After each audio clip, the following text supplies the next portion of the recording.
Bismillahirrahmanirrahim. Assalamualaikum warahmatullahi wabarakatuh. Untuk pertemuan kelas teori yang keempat, ini tentang parameter toksisitas. Ya, mohon maaf sebelumnya kalau untuk video YouTube-nya baru di-upload ya. Pada seluruh mahasiswa yang mengikuti perkuliahan ini di Universitas Harapan Bangsa. Jadi capaian pembelajaran mata kuliah dan bahan kajian atau materi ajarnya.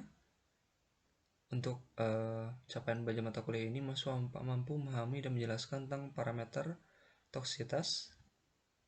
Bahan kajian atau materi ajarnya meliputi mempelajari, mendiskusikan menjelaskan tentang toksisitas toksikannya apa saja, kemudian variabel toksisitasnya dari toksikan, parameter kualitatif toksisitas dan parameter kuantitatif toksisitas. Ini ada dua jenis ya.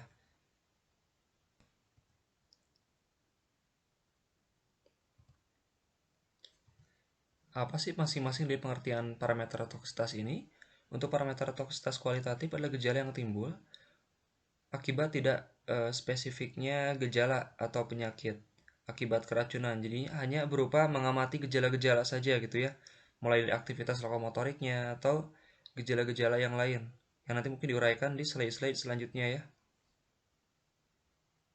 Berkaitan dengan zat-zat tertentu juga. Jadi ada perbedaan gitu spesifiknya. Nah, yang kedua adalah parameter toksisitas kuantitatif. Ini lebih ke konsentrasi ya, penghitungan kadar. Jadi penentuan hasil laboratorium untuk biokimia tertentu atau mungkin histologi ya terhadap hewan ujinya gitu. Jadi ada kuantitatif, berarti ada kadar atau konsentrasi yang diperoleh, ada pengamatan berupa scoring gitu ya terhadap hewan uji tersebut. Nah, ini ada parameter toksisitas, jenis gejalanya apa saja, dan penyebab atau senyawa toksikannya ya. Penyebab toksikannya itu apa? Contohnya ada gejala fibrosis ya. Fibrosis itu kayak penebalan dari bagian-bagian di jaringan, organ, atau otot ya. Penyebabnya bisa senyawa SiO2, kemudian ada zat besi ya, Fe, asbes, karbon monoksida, kobalt, dan lain-lain. Ada granuloma. Granuloma ini kaitannya dengan sel-sel yang ada granulnya ya, mediator kimianya yang dihasilkan gitu, mengganggu. Bisa munculnya jenis-jenisnya masing-masing ya, beda-beda gitu. Ada yang berbentuk udem, kemudian ada yang papiloma dan lain-lain. Itu bisa diakibatkan oleh infeksi bakteri, fungi atau jamur. Kemudian ada senyawa EBE. Kemudian untuk demam. Nah, demam ini juga bisa dari infeksi bakteri atau virus ya. Bisa dari senyawa mangan, zinc, kobalt, dan Pb, timbal atau plumbum ya. Nah, ini tuh tergantung juga dari konsentrasi atau zat yang terpapar pada tubuh kita atau hewan ujinya gitu. Kalau dosisnya emang sampai ke gejala toksik, yaitu menyebabkan toksik ya, reaksi toksik. Kemudian ada alergi. Alergi juga bisa zat-zat tertentu ya, zat organik mungkin dari bulu kucing, kemudian protein-protein tertentu gitu ya, dari telur atau udang, seafood ya. Ada nikel, kromium ya, Cr.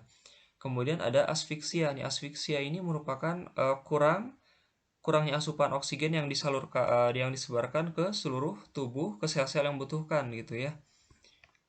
Ini diakibatkan oleh senyawa toksikan seperti karbon monoksida, sulfur, karbon dioksida. Makanya ada anestesi sistemik ya untuk hewan uji.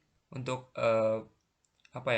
eutanasianya bisa menggunakan juga senyawa-senyawa inhalasi seperti senyawa-senyawa ini ya yang berupa gas, karbon monoksida, karbon dioksida, atau bisa disloksia ya. Ini kaitannya balik lagi ke asfiksia. Karbon monoksida ada SO2, ada amonia, ada ini ya CH4. Kemudian ada juga reaksi mutagenesis. Nah, mutagenesis ini adalah perubahan genotip mungkin ya, pada sel dari hewan uji atau manusia pasien tertentu gitu ya. Akibatnya disebabkan oleh apa? Bisa karena radiasi pengion ya. Terlalu sering terpapar dengan radiasi ya. Baik itu karena pekerjaannya ataupun mungkin karena ketidaktahuan dan ketidaksengajaan gitu, terpapar lama gitu. Kemudian benzena, kemudian metil merkuri ya. Itu bisa juga dari kosmetik, makanya khawatir ada mutagen juga ya dari kosmetik yang ada kandungan merkurinya. Kemudian karsinogenik. Karsinogenik ini menyebabkan perubahan pada sel-sel. Kalau tadi genetik ya, kalau ini lebih ke sel-selnya bermutasi, mengalami perubahan sel ya, tidak menjadi sel normal tapi selnya berubah, dan bisa juga ini kalau sampai ke pembuluh darah bisa secara sistemik gitu. Ya, ke seluruh tubuh si karsinogenik ini yang awalnya hanya jaringan atau organ tertentu saja. Bisa diakibatkan oleh paparan senyawa AS, kemudian fluor, metil merkuri, dan Tl. Ada keracunan sistemik. Sistemik ini langsung dari pembuluh darah yang disebarkan ke seluruh tubuh. Ada flumbum, kadmium, Hg atau merkuri ya, fosfor, Ti, Tl, dan lain-lain. Oke. Nah, ini untuk contoh granuloma anuler ya, di sekitar pipi. Ini terlihat merah-merah. Ya, merah-merah dan tersebar gitu di sekitar pipi. Ada yang di tangan, ada yang ya tergantung granulomanya jenisnya apa ya. Bisa berbeda-beda. Oke, yang ada kaitan dengan mediator kimia dari sel yang memiliki granul-granul, jadi lepaskannya ada peningkatan atau apa ya di granul. Kemudian ini proses perjalanan dari karsinogenik. Di sini ada berbagai kelompok hewan uji ya. Ini ada yang normal seperti ini normalnya, kemudian ada mulai muncul papiloma, kemudian involuting papillomas katanya itu ini, kemudian awal kanker nih, awal kanker, kemudian kankernya berkembang. Ini dengan pengujiannya DMBA, TPA, ini senyawa tertentu nih. Jadi ini diinduksi kulitnya itu menjadi kanker ya, kanker kulit secara in vivo.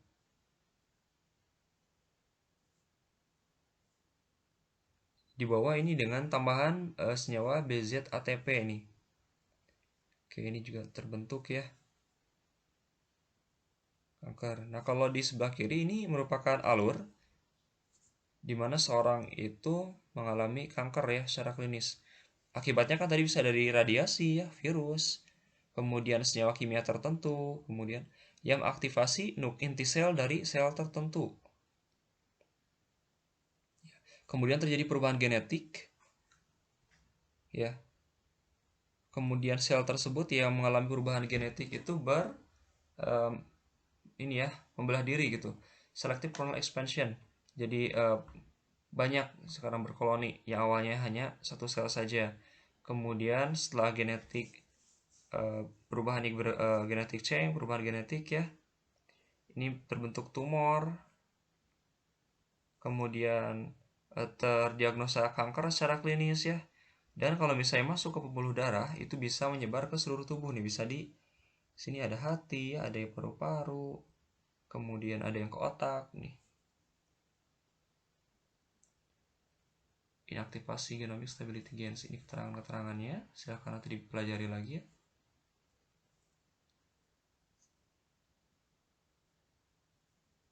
Jadi ada faktor-faktor juga yang lain gitu. Jadi yang semestinya kan kalau ada sel yang ada perubahan itu ada proses nekrosis ya di program kematian selnya. Tapi karena ini ada kekurangan tuh dalam program kematian selnya, jadi dia tetap berkembang, tetap tumbuh nih. Kemudian juga ada mungkin hormon-hormon tertentu untuk dalam perkembangan itu berkurang sehingga ini berpengaruh ya dalam proses pengembangan si sel kankernya tidak menjadi sel normal. Ini banyak. Nah, ini teratogenik. Ini pada janin bisa macam-macam ya, tergantung dari paparannya karena apa. Kalau di sini disebutkan misalnya karena obat, efek samping dari obat, efek toksik dari obat, menyebabkan teratogenik. Ini ada yang sampai lengannya tidak ada ketika lahir, kemudian ada yang bibirnya sumbing, atau mungkin teratogenik yang sifatnya kecil atau malah lebih besar lagi gitu ya. Mulai dari obat, bioaktivasi, kemudian menghasilkan metabolitnya itu menjadi ROS ya, reaktif oksigen spesies. Ada yang pro teratogen, ini ke maternal, pro teratogen eliminasi. terbentuklah teratogen ya, dan menghasilkan janin yang kurang sempurna gitu ya mungkin. Ini ada kerusakan sel-sel tertentu ya karena ROS ini, reaktif oksigen spesies. Ya faktornya kan tadi bisa dari obat, ini agen-agen senyawa kimia tertentu atau radiasi ya, radiasi pengion.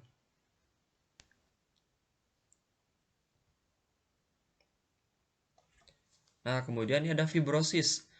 Tadi ya perubahan pada jaringan atau bisa fibrosis ini pada organ hati atau liver ya. Waktunya ini diujinya selama 12 bulan. Oleh senyawanya apa? Senyawanya adalah karbon tetraklorida nih. Dengan dosisnya itu 1 gram per kilogram BB hewan ujinya, mungkinnya tikus yang digunakan. Ini 2 kali per minggu. Jadi lumayan lama untuk pengujian fibrosis ini ya. Oke, ada yang kontrol ini yang sehat. Ada juga yang 2 bulan ya.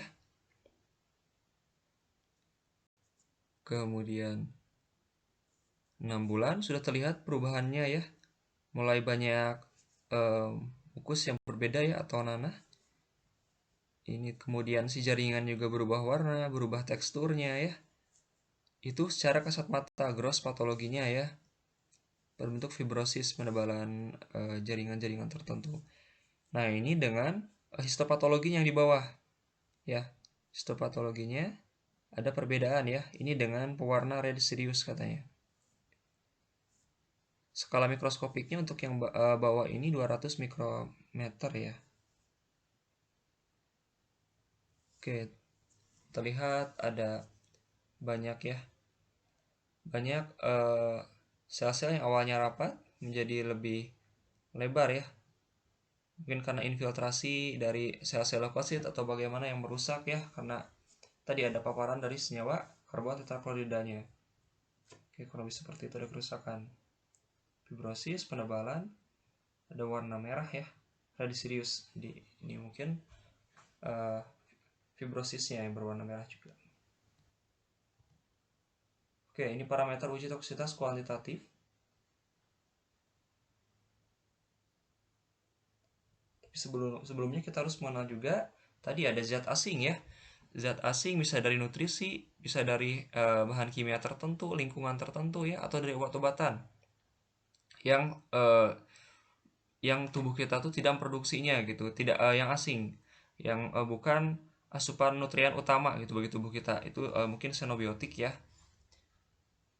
Contohnya ada yang mudah menguap atau inhalasi ya oleh kita. Contohnya tadi kan ada misalnya karbon tetraklorida yang menguap, mudah menguap, yang terhirup oleh kita, atau etanol yang kalau terpapar dengan dosis yang sangat tinggi gitu. Kemudian misalnya ada karbon monoksida tadi ya, karbon dioksida yang dapat menyebabkan kita kematian juga. Ya, asfiksia, kurang oksigen, mudah larut dan lain-lain, itu keterangannya. Tergantung juga pada jalur masuknya. Ada yang melalui oral, ada yang melalui parenteral ya, intravena misalnya, atau apa gitu karena obat-obatan tertentu.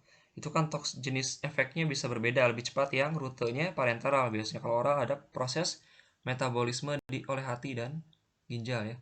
Efek toksisitas oleh hati biasanya.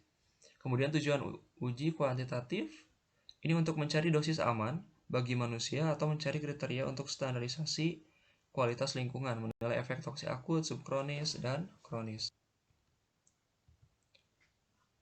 Nah, karena parameter toksisitas ini kaitannya dengan uji ya, jadi parameter hasil dari pengujian misalnya, atau parameter yang teramati itu erat kaitannya dengan uji toksisitas atau studi toksisitas, maka Bapak juga akan menyampaikan mengenai ketiga uji ya, toksisitas, yang masing-masing ada tujuan tertentu secara spesifik. Ini ada uji toksisitas akut. Uji ini dilakukan dengan memberikan zat kimia atau suatu senyawa yang sedang diuji sebanyak 1 kali atau berapa kali dalam jangka waktunya 24 jam. Di sebagian besar penelitian semacam ini dirancang untuk menentukan dosis letal median, jadi LD50-nya, letal dosis 50 toksikannya. Ini ada fungsi tersendiri kenapa harus dicari LD50 ini. LD50 ini definisikan sebagai dosis tunggal suatu zat yang secara statistik diharapkan akan membunuh 50% hewan coba. Nah, pengujian ini juga dapat menunjukkan organ sasaran yang mungkin akan dirusak dan efek toksik spesifiknya serta memberikan petunjuk tentang dosis yang sebaiknya digunakan dalam pengujian yang lebih lama. Oke, masih uji toksitas akut ya. Jadi secara umum dalam penelitian LD50 digunakan tikus dan mencit. Hewan itu dipilih karena banyak toksikologi tentang jenis hewan ini. Selain itu hewan tersebut relatif murah dan mudah ditangani, tapi umurnya kalau mencit itu lebih uh, cepat ya, ke dalam sampai ke tua dan mengalami kematiannya, sedangkan tikus lebih lama. Makanya tikus kadang sampai ke uji yang kronis, toksitas kronis, yang lama sampai seumur hidup dari dari tikus tersebut, maaf tikus ya. Oke, penentuan L50 sebaiknya dilakukan pada kedua jenis kelamin, juga pada hewan dewasa yang masih muda karena kerentanannya mungkin berbeda. Nah, ini 3 kategori studi toksitas zat kimia ya tertentu pada tikus ini menurut Loomis TA 1978. Nah, dikatakan luar biasa toksik itu kalau kurang dari sama dengan 1 mg per kilogram BB. Bayangkan kalau kalian nimbang ya, serbuk tertentu gitu dengan berat 1 mg, sangat sedikit ya.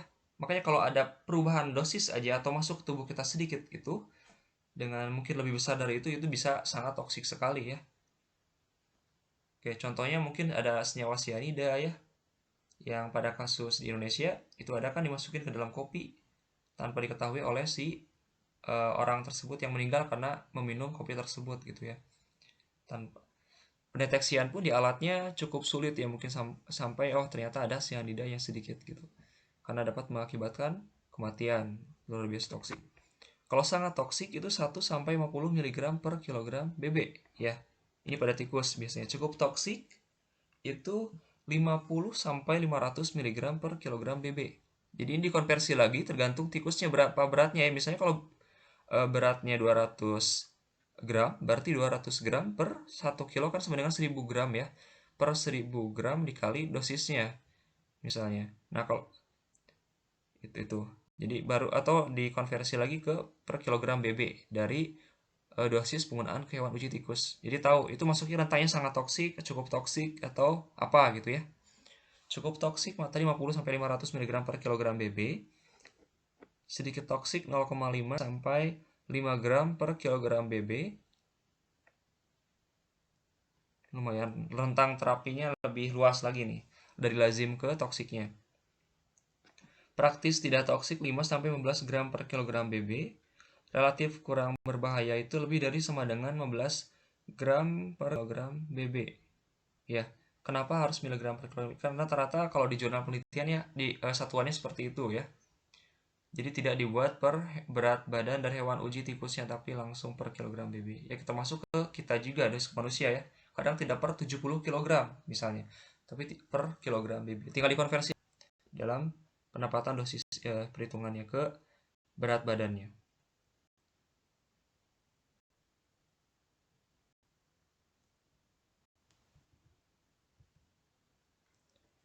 Oke, tadi kan mungkin bertanya-tanya, nih manfaatnya apa saja sih kalau nilai LD-nya sudah diketahui gitu ya. Nah, salah satunya adalah menggolongkan zat kimia sesuai dengan toksisitas relatifnya. Gitu bisa digolongkan, kemudian mengevaluasi dampak keracunan yang tidak disengaja dari data LD50, perencanaan, penelitian, toksisitas subkronis atau subakut dan kronis pada hewan. Jadi untuk penelitian lebih lanjutnya yang waktunya hanya 24 jam kan kalau akut diperpanjang dengan subakut dan kronis. Misalnya direncanakan itu datanya awalnya adalah dari toksisitas akut. Kemudian berikan informasi tentang mekanisme toksisitasnya seperti apa, pengaruh umur, jenis kelamin. Biasanya kalau uji toksisitas mungkin bisa 2 kelamin ya. 2 kelamin jantan betina atau ini untuk hewan ujinya. Faktor penjamuat hostnya dan faktor lingkungan lainnya. Serta variasi antar galur strain hewan. Kemudian berikan informasi tentang reaktivitas suatu populasi hewan, memberikan informasi yang membutuhkan dalam merencanakan pengujian obat pada manusia. Jadi ini juga data awal untuk kita dalam merencanakan ke manusia ya, uji klinis. Dan dalam pengendalian mutu zat kimia. Kemudian juga deteksi pencemaran toksik serta perubahan fisik yang mempengaruhi bioavailabilitas.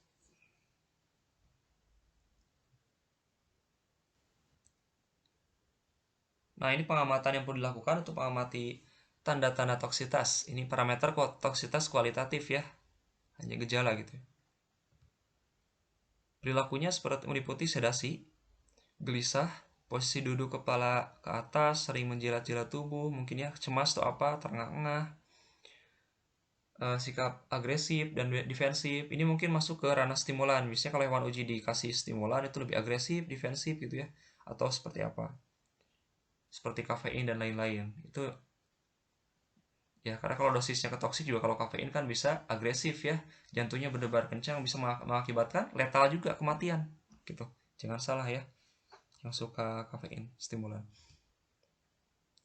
Autonomik meliputi hipersekresi hidung ya, sistem saraf otonom ini yang diamatinya. Seperti contohnya kalau ini ya, asetilkolin nih, energi salivasi ya. Kalau contohnya pilokarpin mungkin yang meningkatkan salivasi, hipersekresi hidung ya, keluar air seni. Ada juga sensori peka terhadap nyeri.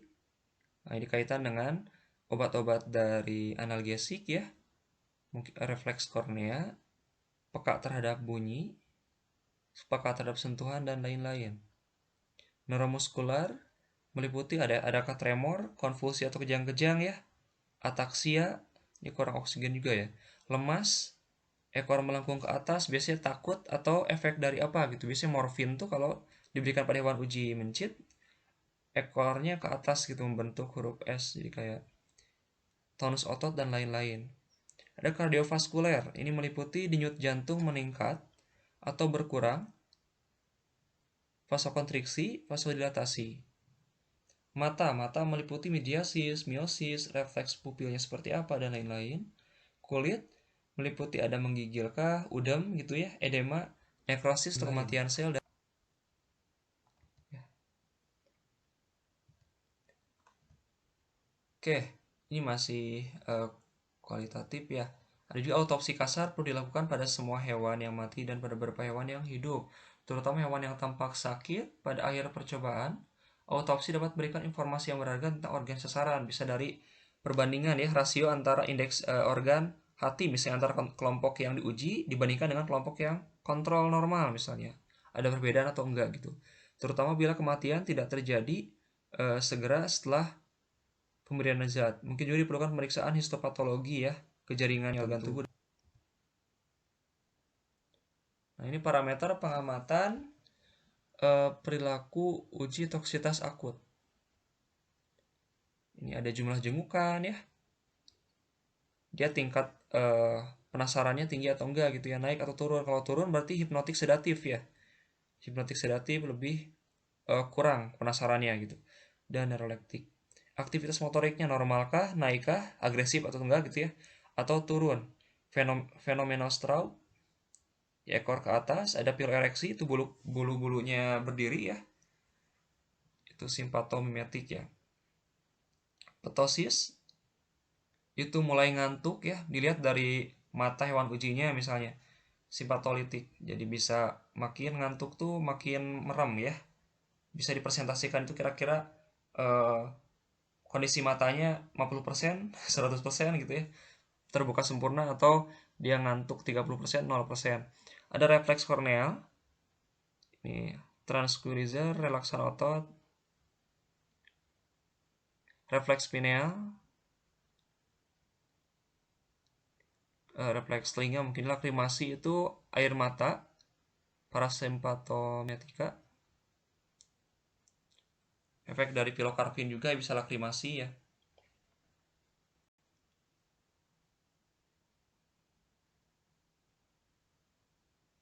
Vasodilatasi, pelebaran pembuluh darah, katalepsi ya. Gelantung, membedakan neuroleptik dan hipnotik. Jadi gelantung mungkin uji grip strength juga, dia masih dalam keadaan energik atau sudah mulai ngantuk, hipnotik ya. Retablisman, jalan mundur dan lain-lain ya, diamati. Ini kurang lebih untuk aktivitas lokomotoriknya ini. Ada jalan melingkar, fleksi otot ya. Hafner, geliat. Jadi kalau misalnya kesakitan setelah diinjeksi asam asetat misalnya, dia mengalami geliat gitu. Dihitung geliatnya. Grooming tuh yang hewan uji tikus atau mencitnya dia garuk-garuk ke muka, grooming gitu. Biasanya karena cemas atau apa ya, tremor, gemetar badan, vokalisasi itu kalau bersuara, urinasi, defekasinya, defekasikan feses ya, urinasi urin, denyut jantung, salivasi, mortalitas, sikap tubuh, nafas. Nah, ini ada cara menghitung LD50. Bisa menggunakan Excel ya, dengan dibikin regresi linearnya, atau pakai buku log ya, atau pakai SPSS juga bisa ini prosedurnya. Silahkan dipelajari saja. Mungkin ini bisa bermanfaat untuk nanti kalian dalam mengolah data skripsi ya, penelitian. Misalnya untuk X-nya adalah dosis, cuman dibikin log gitu. Untuk Y-nya merupakan probit ya, probit nih. Oke, contohnya kematian dari kematiannya. Oke, ada log dosis dan probit Y-nya. Didapatkanlah nanti persamaan regresi linear ya, berdasarkan berbagai dosis yang diuji gitu ya. Misalnya ya sama dengan 5, X-nya dicari nanti. X ini log dosis. Jadi kan itu masih log dosis ya. Nah, log dosis ini nanti di antilog. Dapatlah nilai LD50. Berapa gitu ya.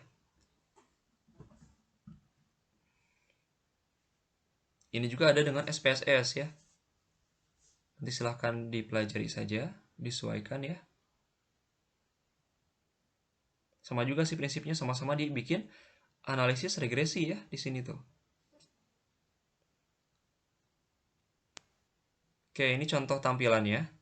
Jadi yang di bawah itu adalah log konsentrasi ya, log dosis. Oke, jadi log, bukan dosisnya tapi lognya ya. Kemudian yang kiri itu ya, yang Y, probitnya ya. Probit dari kematian katanya, of mortality. Itu. Tidak dalam jumlah kematian probit nih. Versus log konsentrasi. Nanti setelah didapatkan LD50-nya ya, di inverse, di antilog. Dapatlah nilainya.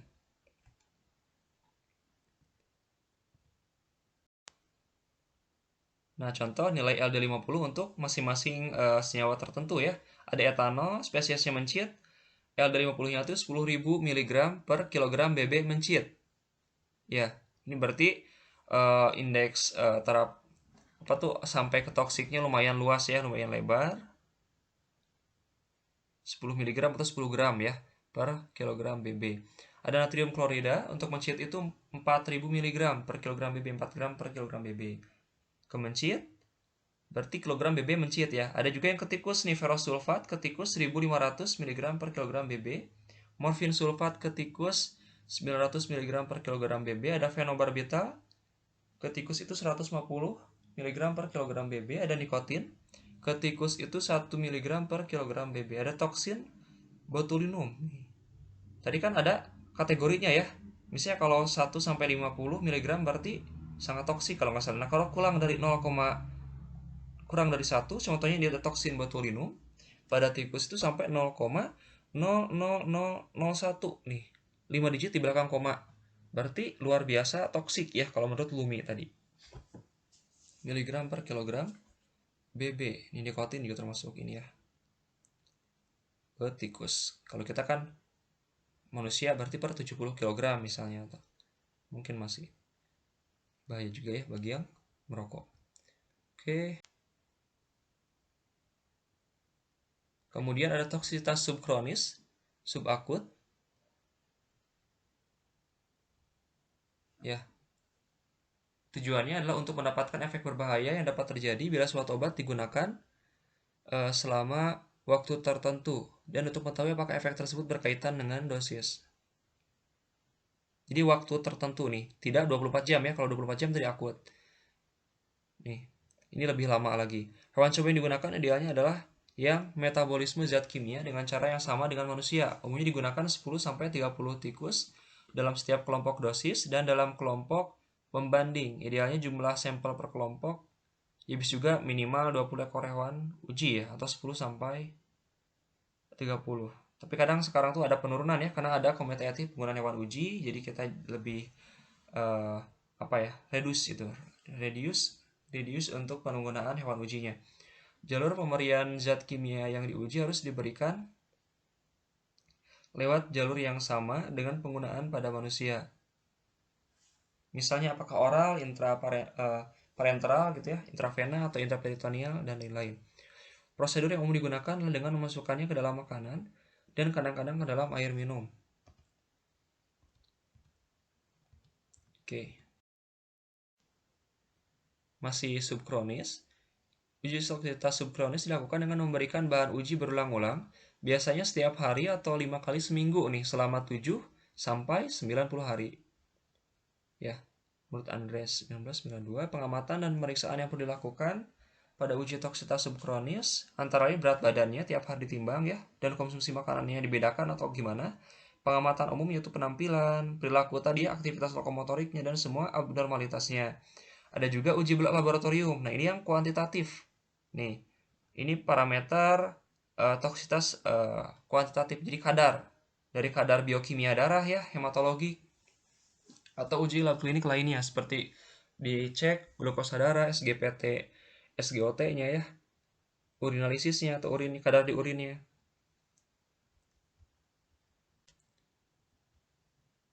Nah, ini evaluasi uji toksitas subkronis. Meliputi parameter hematologinya ada eritrosit, leukosit ya, platelet, hematokrit, hemoglobin. Ini kadar berarti ya, diferensiasi leukosit, MCV, MCH, MCHC. Untuk urin, parameter urinnya ada pH, bobot jenis, volume urin, dan endapan. Ada endapan atau enggak nih. Parameter biokimia darah bisa protein total, kreatinin ya, nitrogen urea, glukosa, kolesterol, SGPT, SGOT, dan lain-lain. Contohnya kan SGPT, SGOT kan untuk kerusakan untuk mengamati adanya kerusakan pada organ atau jaringan hati, jantung misalnya. Parameter uji perilaku, parameter bobot badan, histologi juga ya sampai ke jaringan di jantung, paru-paru. Tadi adakah fibrosis, adakah nekrosis ya, dan lain-lain. Hati, ginjal, dan limfa.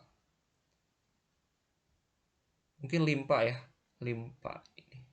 Limpa itu adalah salah satu organ ya, organ kecil yang dapat membuat sel-sel limfosit ya.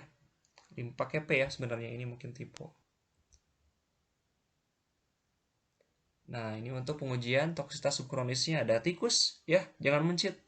Karena mencit mungkin hewan ujinya khawatir biasanya lebih valid yang tikus karena usianya juga lebih lama.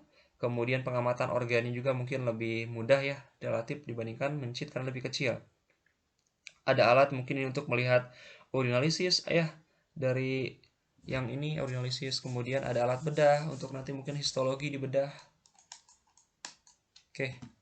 Kemudian ada ini ya, Eppendorf untuk hematologi tadi ya, atau mungkin tadi ada biokimia tertentu dicek nih secara praklinisnya ini. Dan histologinya nih, histologi itu ada jadi pada skala pembesaran mikroskop berapa ya. Ini pada organ-organ tertentu dilihat secara makroskopik maupun secara mikroskopik. Oke, sekarang uji toksisitas kronik. Uji toksisitas kronik ini untuk menentukan sifat toksisitas zat kimia dan menetapkan no observed effect level-nya, yaitu tingkat dosis tertinggi suatu zat kimia tidak memberikan efek toksik. Dosis tertinggi dari suatu zat kimia tidak memberikan efek toksik. Biasanya digunakan satu spesies hewan atau lebih kecuali ada indikasi lain. Biasanya yang digunakan ini untuk uji toksisitas kronis adalah tikus dan anjing nih. Karena ukurannya lebih kecil dan umurnya itu untuk yang mencit ya. Karena ukuran mencit itu kecil, umurnya pendek, maka tidak sesuai untuk uji toksisitas kronis atau kronik. Nah, ini dilakukan dengan memberikan bahan uji berulang-ulang sekali sehari selama 26 minggu ya, sampai 2 tahun. Jadi lama nih. 26 minggu, berarti dibagi 4 bisa ini ya, 6 bulan lebih. Tetapi sebagian besar dilakukan tidak lebih dari 21 minggu. Uji ini biasanya terdiri dari 3 kelompok hewan coba yang terdiri dari 3 tingkatan dosis ya, yang berbeda dan satu kelompok sebagai kontrol. Pengamatan harus dilakukan terhadap berat badan, konsumsi makan, ini mirip kayak subkronis tadi. Tanda-tanda umum uji laboratorium dan pemeriksaan pasca mati. Ini kalau ada yang mati meninggal dicek histologinya gitu ya. Atau dicek hal lainnya. Seperti digambarkan dalam penelitian jangka pendek tadi ya, yang subkronis. Adakah kerusakan pada organ-organ tertentu, misalnya jantung, hati ya, ginjal dan oke, paling itu saja yang dapat Bapak sampaikan. Terima kasih banyak ya. Mohon maaf sebelumnya. Ya, mudah-mudahan ada manfaat gitu ya dalam keilmuan pertemuan dengan Bapak ya. Oke, terima kasih. Alhamdulillahirrahmanirrahim. Bapak tutup ya. Wassalamualaikum warahmatullahi wabarakatuh.